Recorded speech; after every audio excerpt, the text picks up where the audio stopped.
আপনারা যে রমজান মাসে রোজাগুলো রাখবেন, আপনারা যে সাহারি করবেন, আপনারা যে তারাবির সালাত আদায় করবেন, আপনার যে ইফতার করবেন, সারাদিন না খেয়ে আপনি আপনার নফসটাকে কষ্ট দিবেন, মনে রাখবেন রে বান্দা, এটার কারণে আমার আল্লাহ তাআলা আপনাকে অসংখ্য নিয়ামত প্রদান করবে, অসংখ্য বারাকা প্রদান করবে।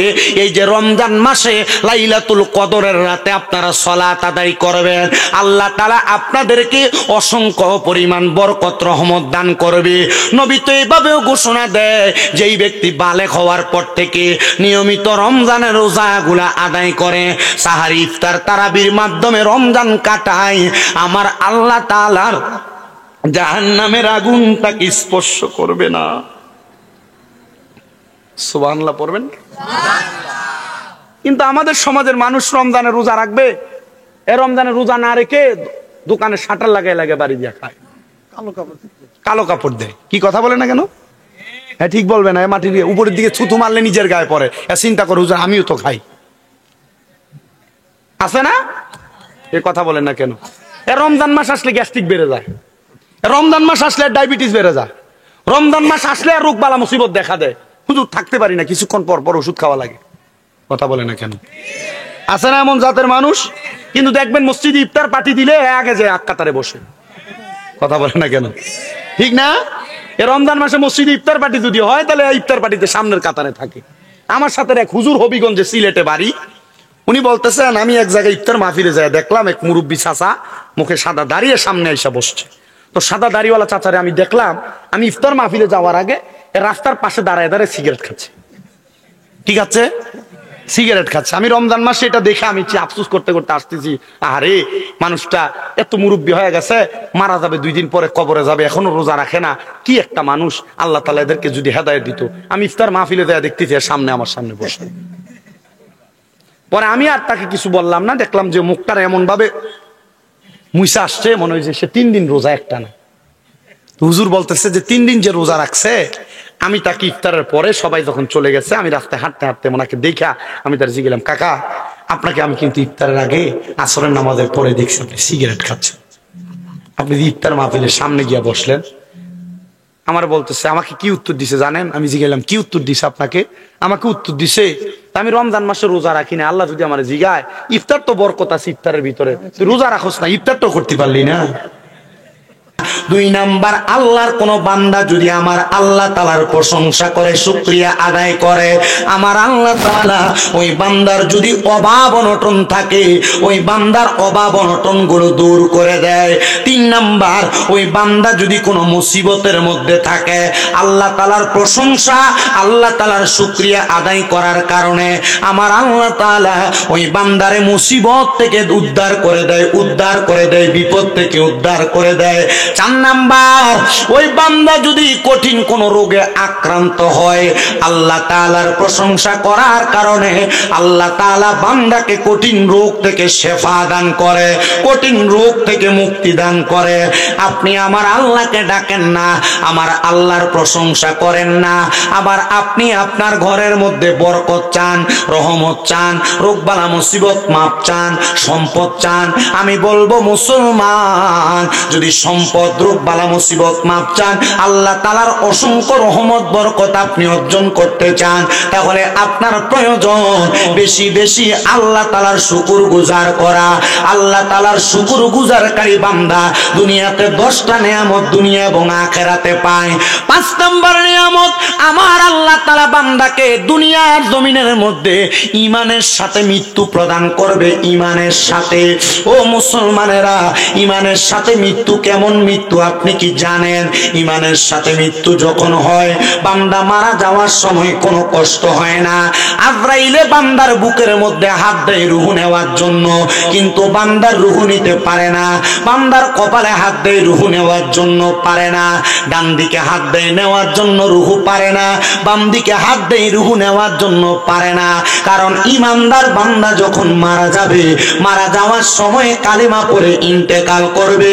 কারণ ঈমানদার এত পরিশ্রম করে ঈমান আনয়ন করেছে, আল্লাহ তাআলা তার ঈমানের প্রতিদান হিসেবে কালেমা পড়তে পড়তে মরণ দান করবে। জোরে জোরে পড়ি সুবহানাল্লাহ। কালেমা পড়ে মরতে চান না? বলে না, মরতে চান না? না, আপনি তো নামাজে নাই, আপনি তো ইবাদতে নাই, আপনি তো হারাম কাজে লিপ্ত, আপনি তো দুনিয়ার জমিনের যত বাজে কাজ, সুদ খাওয়া, ঘুষ খাওয়া, পরের সম্পদ লণ্ঠন করা, এগুলার সাথে যুক্ত। তো ইমানের সাথে মরণ কিভাবে পাবেন? বলে হুজুর, ইমানের সাথে মরণ পাইতে হলে আমাকে এই কাজগুলো পরিত্যাগ করে নামাজ, রোজা, হজ, যাকাত, ভালো ভালো কর্ম যেগুলা, এই কর্মের প্রতি আমাকে শ্রদ্ধাশীল হতে হবে, এই কর্ম সম্পাদন করতে হবে। এবার আপনারা বলেন, আমরা সবাই এই কর্মগুলো সম্পাদন করার দরকার মুসলমান হিসেবে আছে নাকি নাই? বলেন বলেন, আছে নাকি নাই? আমার মুসলমান ইমানদারেরা, 10টা পুরস্কারের মধ্যে 5টা পুরস্কার পাইলাম ইমানের সাথে মরণ। এবার আসেন আরেকটা পুরস্কার দেওয়া হবে। বান্দা যখন ইন্তেকাল করবে, ইন্তেকাল করার পরে মানুষ তার জন্য 3.5 হাত মাটির কবর খুঁড়বে, কবরটা খুঁড়ে মানুষ তাকে সেই জায়গায় দাফন করে দিবে। কিন্তু দুনিয়ার মানুষ ওই কবরের মধ্যে কোনো লেপ দেওয়া হয় না, বালিশ দেওয়া হয় না, কোনো তোষক দেওয়া হয় না। কিন্তু যখন কোন বান্দা দুনিয়ার জমিনে আল্লাহর শুকর গুজার করতে করতে মারা যাবে, আমার আল্লাহ তাআলা বান্দার কবরের মধ্যে জান্নাতের বিছানার ব্যবস্থা করে দিবে। 3 জন ফেরেশতা বান্দার কবরে জান্নাতের বিছানা বিছিয়ে দিবে। কিন্তু আমরা আমাদের দুনিয়ার চোখ দ্বারা দেখতে পাই না। দেখব কিভাবে? আমাদের চোখ দ্বারা পরনারীর দিকে তাকাইতে তাকাইতে আমাদের চোখের উপর পর্দা লেগে গেছে। আমাদের হাকিকি চক্ষু খোলা নাই, যেই চোখ দিয়া ইমানদার বান্দা রহমতের ফেরেশতার পর্যন্ত আনাগোনা বুঝতে পারে, দেখতে পারে। এ মুসলমানেরা, এটা না শুধু কবরে রাখার পর বান্দা যখন কবরের মধ্যে চলে যাবে, ওই কবরে মানুষ যখন বাঁশগুলা দেওয়ার পর, চাটাইগুলা দেওয়ার পর, মিনহা খলাকনাকুম ওয়া ফিহা নুঈদুকুম ওয়া মিনহা নুখরিজুকুম তারাতান উখরা বলে মাটিগুলা দিয়ে দিবে। মাটিগুলা দেওয়ার পর মুসলমান ওই কবরের ভিতরে কোনো আলো দেওয়া হয় না, লাইট দেওয়া হয় না, বাতি দেওয়া হয় না। আমার আল্লাহর যদি শুকর গুজার কোনো বান্দা করে, আল্লাহ তাআলা ওই বান্দার চেহারার মধ্য থেকে ইমানের একটা নূর প্রজ্বলিত করে বান্দার কবরটারে আলোকিত বানিয়ে দিবে। জোরে জোরে বলি সুবহানাল্লাহ। এটা 7 নাম্বার পুরস্কার। 8 নাম্বার পুরস্কারটা বড় মজাদার। 8 নাম্বার, 9 নাম্বার, 10 নাম্বার আমি আপনাদেরকে বয়ান শুরু করে তারপরে বলবো। তাহলে বলেন, আল্লাহর শুকর গুজার করলে আমার আল্লাহ যদি এতগুলা নিয়ামত প্রদান করে, আমরা সবাই আল্লাহ তাআলার ওই নিয়ামত অর্জন করার জন্য আল্লাহর শুকর গুজার করার দরকার আছে না নাই? তাহলে 3 মাধ্যমে শুকর গুজার করা যায়। ইবাদত, নামাজ, 2 নাম্বার তেলাওয়াতুল কোরআন, 3 নাম্বার পিতা মাতার খেদমত। আসেন ইবাদতের উদ্দেশ্যে মুহাব্বতের আওয়াজে আল্লাহ তাআলার কোরআন শরীফের তেলাওয়াত করি আর পড়ি। আউযু বিল্লাহি মিনাশ শাইতানির রাজিম। বিসমিল্লাহির রাহমানির রাহিম। লা يستوي أصحاب النار وأصحاب الجنة أصحاب الجنة هم الفائزون. وقال تعالى في كلامه المجيد وفي فرقانه الحميد: لا يكلف الله نفسا إلا وسعها. وقال في حديث الشريف عن أنس رضي الله تعالى عنه قال: سمعت رسول الله صلى الله عليه وسلم يقول: إن من أشرط الساعة أن يرفع العلم ويكسر الزهل ويكسر الزنا ويكسر الشرب الخمر ويقل الرجال ويكسر النساء حتى يكون ل50 امرأة القيم الواحد. متفق عليه أو كما قال عليه الصلاة والسلام. وقال في حديث الشريف قال النبي صلى الله عليه وسلم: رضا الرب في رضا الوالدين، سخط الرب في سخط الوالدين، أو كما قال عليه الصلاة والسلام. وقال في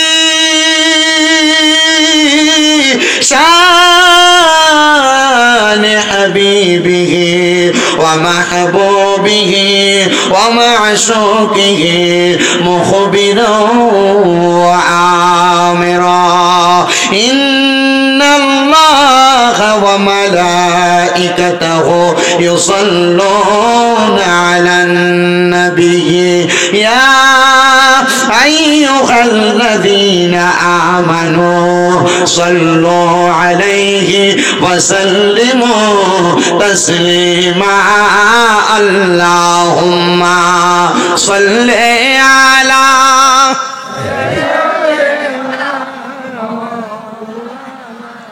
محمد وعلى آل سيدنا মোহাব্বতের আওয়াজে জোরে জোরে দুরূদ শরীফ পড়লে কোনো অসুবিধা নাই, কারণ রহমতের নবীজি বলেছেন দুনিয়ার জমিনের মধ্যে সবচাইতে বখিল হলো সেই ব্যক্তি যার সামনে আমি নবীর প্রতি দুরূদ শরীফ পড়া হয় কিন্তু সে তার জবানকে বোবার মতো করে রাখে। তার মতো বখিল আর কিপটা আর কেউ নাই, নবীজির ঘোষণা। নবী বলে শুধু তাই নয়, দুনিয়ার জমিনের মধ্যে যেই ব্যক্তি আমি নবীজির উপরে যত বেশি দুরূদ শরীফ আদায় করবে আল্লাহ তাআলার জান্নাতের মধ্যে সেই ব্যক্তি আমি নবীর তত কাছাকাছি থাকবে। এ আব্বুজিরা, আমি জানতে চাই আমরা সবাই নবীজির কাছাকাছি থাকতে চাই কি চাই না? যদি নবীজির কাছাকাছি থাকতে চাই আসেন জবান খুলে মোহাব্বত নিয়ে দুরূদ শরীফ পড়ি। আল্লাহুম্মা সাল্লি আলা সাইয়্যিদিনা মাওলানা মুহাম্মদ ওয়া আলা আলি সাইয়্যিদিনা। ভেবে দেখো মনে মনে প্রেমিনী করছ নবীর শনে, নইলে ঠেকেবার হাশরে মুহাম্মাদিয়া রাসূলুল্লাহ। আল্লাহুম্মা সাল্লি। আপনি কি লাড়াচাড়া করতেছেন? আমি যে বলছি ঠিক আছে, এরপর লাললেন কেন? মুহাম্মদ ওয়া আলা আলি সাইয়্যিদিনা। নবীজি আপনার ভালোবাসায় জীবনের গুনাহ ঝরে যায়। নবীজি আপনার ভালোবাসায় ওয়াইসাল করনি জুব্বা পায়। আল্লাহুম্মা সাল্লি। মারহাবা। ঈমান তাজা হবে মোহাব্বত নিয়ে জোরে সুরে পড়েন। মুহাম্মদ ওয়া আলা আলি সাইয়্যিদিনা শাফিয়ানা লা ইলাহা ইল্লাল্লাহ লা ইলাহা ইল্লাল্লাহ লা ইলাহা حسبي ربي جل الله ما في قلبي غير الله نور محمد صلى الله پر نور محمد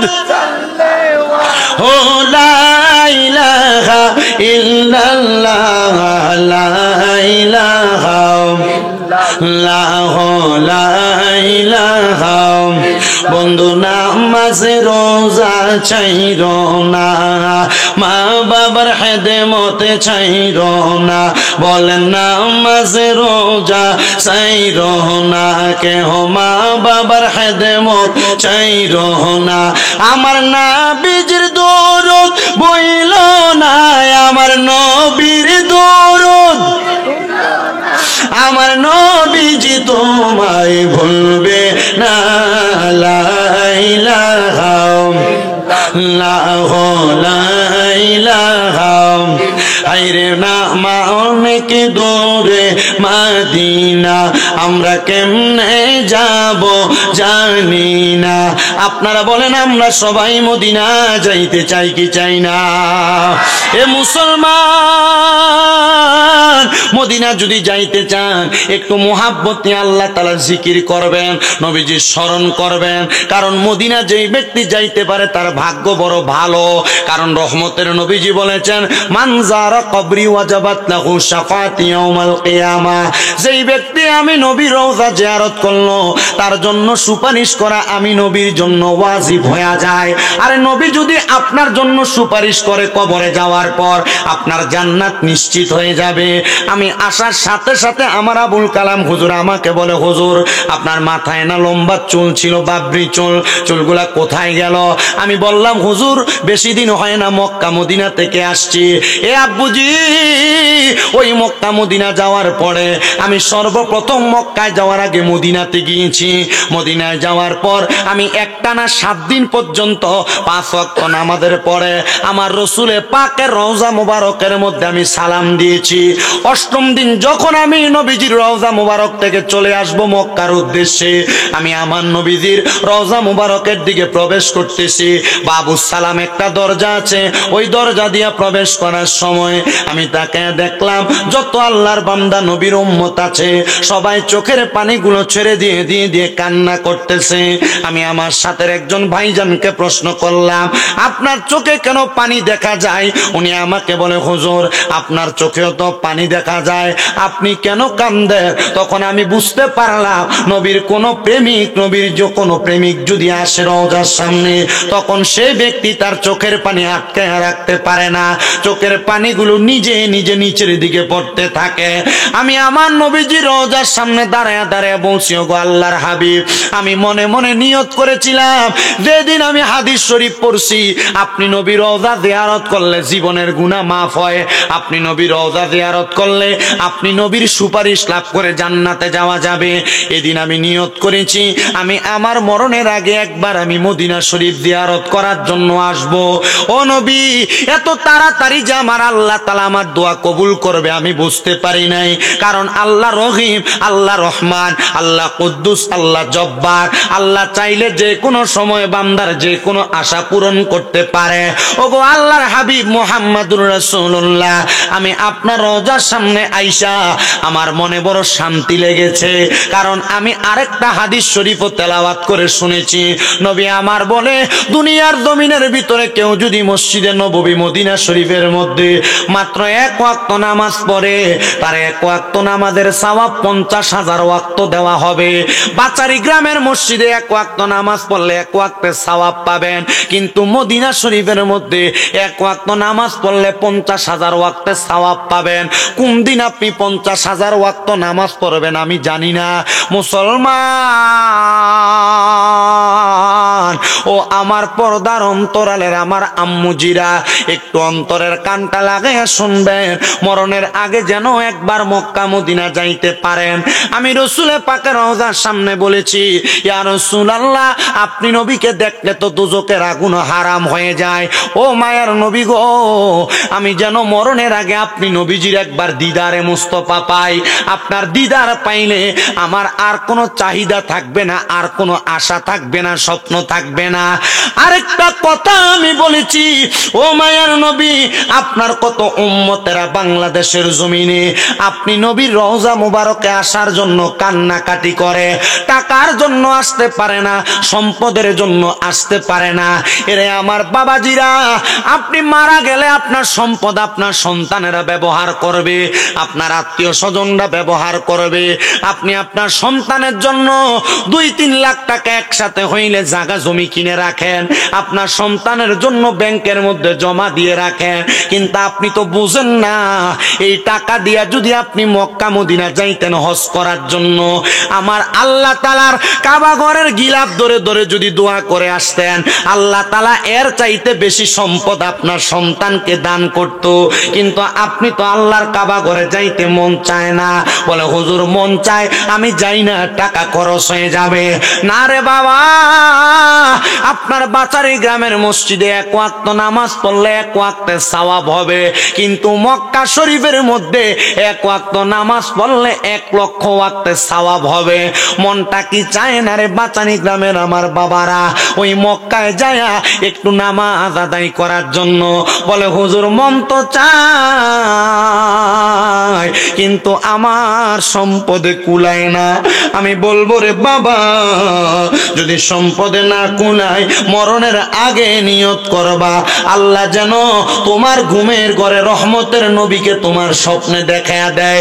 ও আব্বুজি, যেই মক্কাতে এত শান্তি, মদিনাতে এত প্রশান্তি, আপনারা বলেন ওই মক্কা মদিনা আমরা সবাই যাওয়ার দরকার আছে না নাই? যদি দরকার থাকে মোহাব্বতের আওয়াজে জোরে জোরে পড়েন, আরে দয়াল আল্লাহ দয়া করেন, দয়া রেনে নসিবি করেন মদিনা। লা ইলাহা ইল্লাল্লাহু লা ইলাহা ইল্লাল্লাহু লা ইলাহা ইলাহা ইল্লাল্লাহু মুহাম্মাদুর রাসূলুল্লাহ সাল্লাল্লাহু আলাইহি ওয়াসাল্লাম। জবান খুলে উচ্চ কণ্ঠে জোরে জোরে পড়ি আলহামদুলিল্লাহ। মুজ্জসদের মুহতারাম, এই নওগাঁ জেলার অন্তর্গত বাচারি গ্রামের নতুন ঈদগাহ মাঠে দ্বিতীয় বিশাল তাফসীরের মাহফিলের যিনি সম্মানিত দ্বিতীয় বক্তা হিসেবে মূল্যবান তকরির করেছেন মাওলানা জাহিদুল ইসলাম জিহাদি সাহেব, তকরির করেছেন মাহফিলের আমন্ত্রিত সকল ওলামায়ে কেরাম, বিশেষ করে যিনি মাহফিলের সম্মানিত সভাপতি জনাব আলহাজ মোহাম্মদ আব্দুল মালেক সাহেব, উপস্থিত আছেন সম্মানিত সহ সভাপতি বৃন্দ, সম্মানিত প্রধান অতিথি যিনি নওগাঁ জেলা মোটর শ্রমিক ইউনিয়নের কোষাধ্যক্ষ জনাব মোহাম্মদ নাজমুল হোসেন আমজাদ সাহেব, সম্মানিত অতিথি জনাব মোহাম্মদ সারওয়ার কামাল চঞ্চল সাহেব, সম্মানিত অতিথি জনাব মোহাম্মদ তিতসিরিগেন সাহেব সহ বিশেষ অতিথিবৃন্দ, মাহফিল ইন্তেজামিয়া কমিটি, আমার ডাইনে বামের সামনে বসে থাকা আলেম সমাজ, দাড়ি পাকা মুরব্বী বাবারা, যুবক নৌজওয়ান ভাইয়েরা, ছোট ছোট মাসুম বাচ্চারা, পর্দানসীনী আমার মা ও বোনেরা, আপনারা যারা পর্দানসীন থেকে শুনছেন, বিশেষ করে রাস্তাঘাটে দোকানপাটে ঘোরাফেরা করছেন, আমরা আজকের জান্নাতের বাগান হচ্ছে সেই শুকুর গুজার করে মহান মনিবের শুকরিয়া আদায় করে এক বাক্যে জোরে পড়ি আলহামদুলিল্লাহ। আমি কিন্তু শুকুর গুজার করার 10টা নেয়ামতের কথা বলতেছিলাম, আমি 7টা বলে আটকাইছি, 3টা বাকি রাখছি। আপনাদেরকে শুকুর গুজার করানোর জন্য যখন আলহামদুলিল্লাহর কথা বললাম, অনেকে জোরে বললেন, অনেকে আস্তে বললেন, আর অনেকে হুজুরের দিকে তাকায় আছেন। আপনারা তাকায় থাকার কিছুই নাই, হুজুরের দিকে তাকাইলে বোঝা যাচ্ছে যে না, হুজুর অল্প বয়স চ্যাংরা মানুষ, এখনো দাড়ি ওঠে নাই ঠিক মতো, এই হুজুরের বয়ান আমরা শুনবো। আমরা আরো কত বড় হুজুর আনি, দাড়ি বড় থাকে, হুজুর মোটা কাটা থাকে, স্বাস্থ্য থাকে। বাবা, আমার বয়স অনুযায়ী স্বাস্থ্য আল্লাহ কি দিছে বুঝি না, 26 বছর বয়স, তবে আপনাদের দোয়ায় আল্লাহ আমাকে দিয়ে 6টা মাদ্রাসা করাইছে। আমার 6টা মাদ্রাসা চলছে। আমি চেষ্টা করি ওয়াজ মাহফিলের ময়দানে আপনাদেরকে নিয়ে 2-1টা কথা বলতে, আমার কথাগুলো আপনারা শুনবেন। কিন্তু আপনারা যে শোনার জন্য আগ্রহ নিয়েছেন, এই আগ্রহটা বুঝতে পারবো আপনাদের আওয়াজের ফিডব্যাকে। এই জন্য আপনারা একটু আওয়াজ করে দেখি, উচ্চ কণ্ঠে আরেকবার শুকুর গুজার করে পড়েন তো আলহামদুলিল্লাহ। মারহাবা। এই কোনাটা দিয়ে আপনারা একটু যুবক মানুষ, একটু জোরে পড়েন না আলহামদুলিল্লাহ। আমার বাবাজিরা, বন্ধুরাম, আর ডাইনে বামে যাব না, সরাসরি আমি আমার আলোচনার ধারাবাহিকতা রক্ষা করতেছি। আমার বাবারাম, আল্লাহ তাআলার বান্দারা আল্লাহ তাআলার শুকরিয়া আদায় করলে তাহলে আল্লাহ পুরস্কার দেয় কয়টা? 10টা পুরস্কারের কথা বলেছি আমি, আপনাদেরকে 7টার কথা বলে দিয়েছি। 1 নাম্বার বলেছিলাম হায়াত বৃদ্ধি, 2 নাম্বার রিজিক বৃদ্ধি, 3 নাম্বার অসুস্থতা দূর, 4 নাম্বার বিপদ থেকে উদ্ধার করবে, 5 নাম্বার ইমানের সাথে মরণ দিবে, 6 নাম্বার জান্নাতের বিছানা কবরে বিছিয়ে দিবে, 7 নাম্বার কবরটাকে নূরের আলো দ্বারা আলোকিত করা হবে, 8 নাম্বার পুরস্কারটা বড় মজার পুরস্কার। ওই কবরে যাওয়ার পরে আমরা সবাই জানি আপনাকে আমাকে 3টা প্রশ্ন করবে, মান রব্বুকা ওয়া মান দীনুকা ওয়া মান নাবিয়ুকা। কিন্তু আল্লাহর বান্দা যদি আল্লাহ তাআলার শুকর গুজারকারী বান্দা হয়, আল্লাহ তাআলার শুকরিয়া আদায় করনেওয়ালা বান্দা হয়, আমার আল্লাহ তাআলা ওই বান্দার শুকরিয়া আদায় করার কারণে বান্দার চেহারার মধ্যে এমন একটা ঈমানের প্রজ্বলিত নূর দান করে দিবে। ওই নূরের কারণে আমার আল্লাহ তাআলার ফেরেশতারা বলবে এটাকে সওয়াল করা লাগবে না, এটা সওয়ালের জবাববিহীন, এটার চেহারা দেখে দেখে বান্দাকে জান্নাতের দিকে দিয়ে দাও। জোরে বলেন সুবহানাল্লাহ।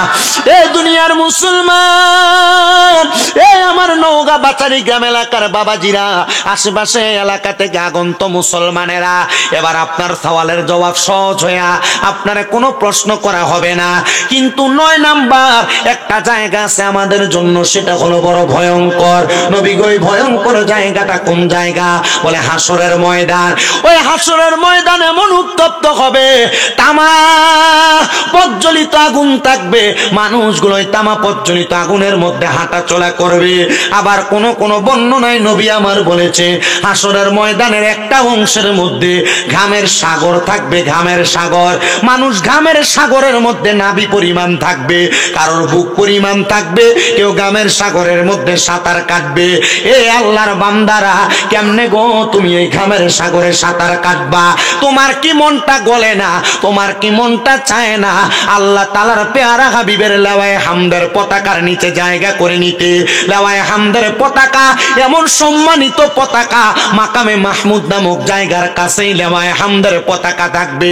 যখন হাসরের ময়দানে মানুষের এক বিগত উপরে 4 আঙ্গুল উপরে সূর্য থাকবে, আর যারা ইমানদার বান্দা, আল্লাহর শুকর গুজার করনেওয়ালা বান্দা, তাদের মাথার উপরে লাওয়ায়ে হামদের আল্লাহ তাআলার প্রশংসাকারীদের জন্য একটা পতাকা থাকবে, যেটার নিচে বড় শান্তি আর শান্তি থাকবে।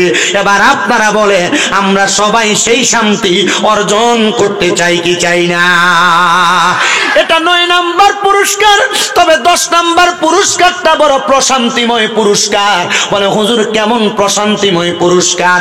হাসরের ময়দানের পরে ফুলসেরাত নামক একটা জায়গা থাকবে, যেই ফুলসেরাত পাড়ি দিলে বান্দা জান্নাত এবং জাহান্নামের সম্মুখীন হবে।